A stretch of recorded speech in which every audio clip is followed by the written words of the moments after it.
with it. Are you proud of it? I'm super proud of it, yeah. 3 years of my life. It is, and you were, I mean, incredibly hands-on. Yeah, well, I wrote it with Alec Kashishian, but if you start from the writing process and the research up until this moment, it's been 3 years of my life.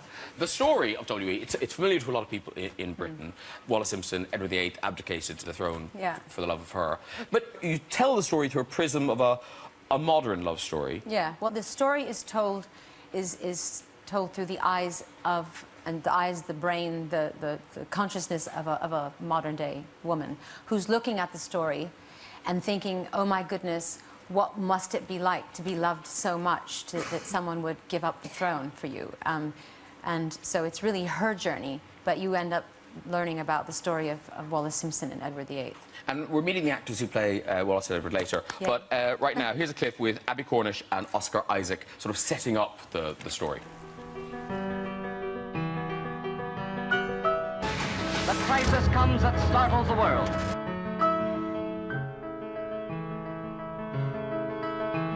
London crowd stands stunned at the almost unbelievable news. What are you thinking about? King and Emperor prepares to publicly renounce his throne for the woman he loves. What it must feel like to be loved that much. And what is your definition of love? He gave up everything for her.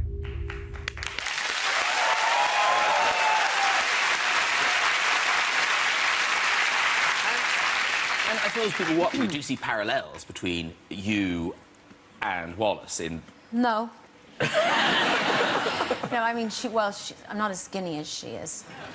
Really, don't go on about that. No sympathy at all. I'm just kidding. Yeah. Well, to a certain extent. I mean, there are many aspects to her life that I could relate to in that I feel like people reduced her to a couple of personality traits which weren't very complimentary.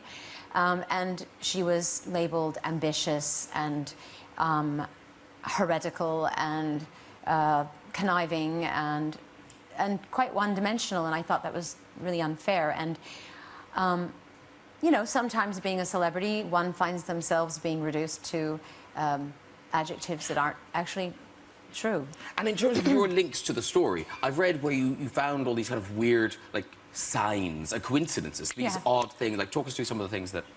You mean when Wallis Simpson walked into my bedroom one night? That one? Yeah. That was a bit freaky. Yeah, no, well, the thing is, I had gone through lots of trials and tribulations to try and get the rights to a book about her, and I couldn't get that, and it seemed problematic and too many challenges, and I thought, what am I doing? You know, I'm writing a story about somebody that people are, you know, it's the royal family, you know, are they going to hate my guts for telling this story? It's Wallis Simpson, people are very polarized about their opinion of her.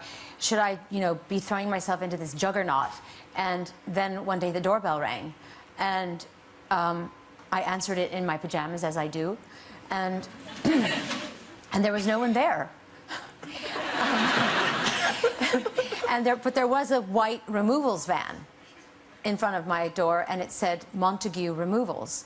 And Montague was her maiden name before she was married, the first time.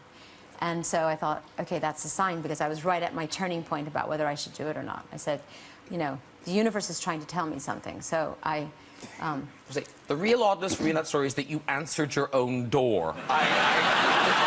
Do you always? You don't always answer your own door, do you? Well, when my bloody staff doesn't answer...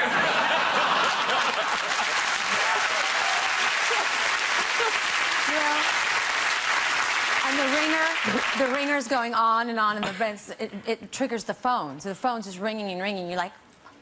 I answer it myself. So...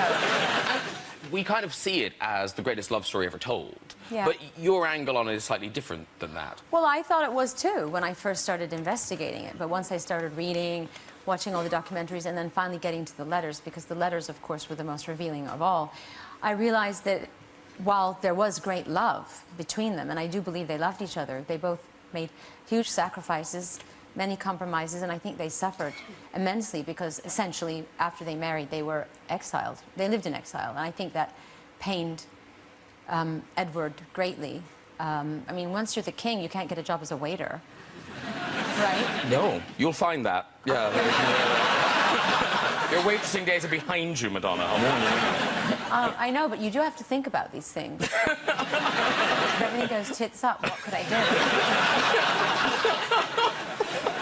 I do have other talents.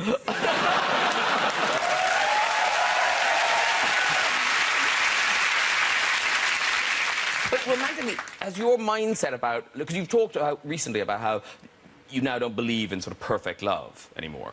Well, it's not that I've ever believed in perfect love. It's just from the outside. You know, if you're a romantic like me, and every girl I know is, every girl wants to be swept off her feet by a knight in shining armor. Unfortunately, we are raised on those fairy tales, and even if we're sophisticated, educated, intellectual, evolved human beings, we still, in the back of our mind, think that Mr. Right's going to come along and sweep us off our feet and take us off into the sunset, and we're going to live happily ever after. Am I right, ladies? Yes! Okay. Oh, there's some women here. And?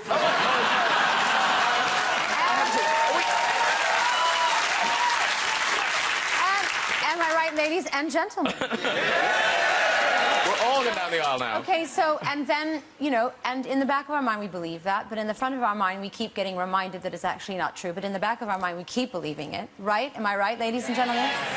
And so we keep getting disappointed. So you could, I mean, what you're saying is... It's a paradox, isn't it? Because you want that, but on the other hand, if you've got a half a brain, you know that it doesn't really exist. But could you see yourself walking down an aisle again in an I-do situation? I could, actually. Yes. Nice to know. It's nice to know.